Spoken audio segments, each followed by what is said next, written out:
Nupur morning काफ़ी activity हुई है, तो पिछले हफ्ते क्या कुछ हुआ इक्विटी स्पेस में वो बताइए, और आज क्या हो रहा है ये भी बताइए।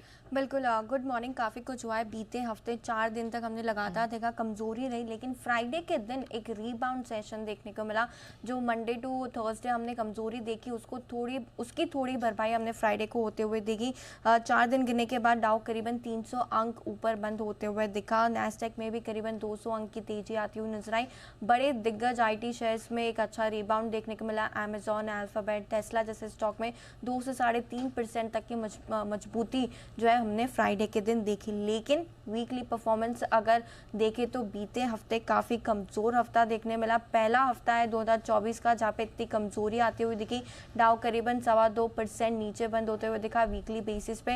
नैस्डैक में भी देखें तो करीबन 1% की कमज़ोरी आपको दिखेगी। S&P 500 भी 1% नीचे, और जो रसल 2000 है जो मिड कैप इंडेक्स है वहाँ का, उसमें भी करीबन 3% तक की कमज़ोरी हमने आती हुई देखी पिछले हफ्ते। क्या हुआ फ्राइडे को US के जो जॉब्स डेटा है मार्च के महीने के वो आते हुए दिखे।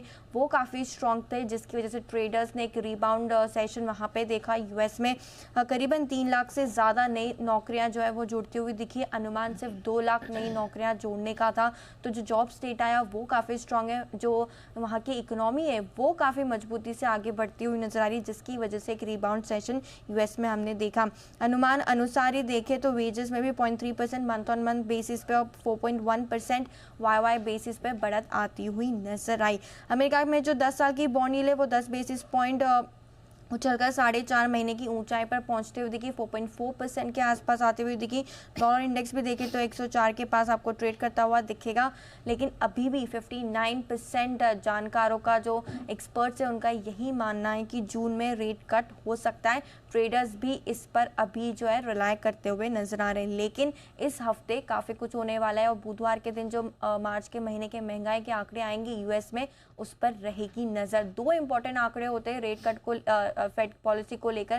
पहला जॉब्स डेटा जो ऑलरेडी आ चुका है, जो काफ़ी स्ट्रॉन्ग है, तो ये इंपॉर्टेंट है कि अब यहाँ से फेड क्या डिसीजन लेता है। और दूसरा होता है महंगाई के आंकड़े, जो बुधवार के दिन आते हुए दिखेंगे, जहाँ पर रहेगी बाजार की नज़र। यूरोप में कमजोरी बरकरार थी, 1 से 1.25% तक की कमजोरी आपको तीनों इंडेक्स में देखने को मिली। लेकिन कमोडिटी में भी एक्शन पैक हफ्ता देखने को मिला। मिडिल ईस्ट में तनाव थोड़ा कम होते हुए नजर आया, जिसकी वजह से कच्चे तेल में हमने जो है थोड़ी कमजोरी आती हुई देखी। 2% से ज़्यादा की कमजोरी आप वहाँ पे देख पाएंगे। $89 के पास आपको कच्चा तेल ट्रेड करते हुए दिखेगा। सोना चांदी भी देखें तो लाइफ हाई छूने के बाद थोड़े वहाँ से कमज़ोर होते हुए नजर आए। लेकिन बेस मेटल्स की बात करें तो यहाँ पे काफ़ी स्ट्रॉन्ग हफ्ता रहा है। एल्यूमिनियम कॉपर देखें तो बीते हफ्ते 5% से ज़्यादा की तेज़ी वहाँ पे आती हुई नजर आई।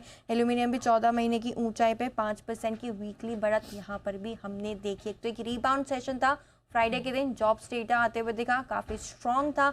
इस हफ्ते महंगाई के आंकड़े पर रहेगी नज़र, क्योंकि दोनों ही इंपॉर्टेंट पॉइंट होते हैं फेड पॉलिसी के लिए। चलिए, तो बीता हफ्ता तो काफ़ी इंटरेस्टिंग रहा ही, लेकिन ये हफ्ता भी आप कह सकते हैं कि इवेंट लोडेड और बहुत महत्वपूर्ण डेटा पॉइंट्स आ रहे हैं, जिस पर मार्केट रिएक्ट करता हुआ दिखाई देगा। धन्यवाद नुपुर, वो पूरी डिटेल दर्शकों के सामने रखने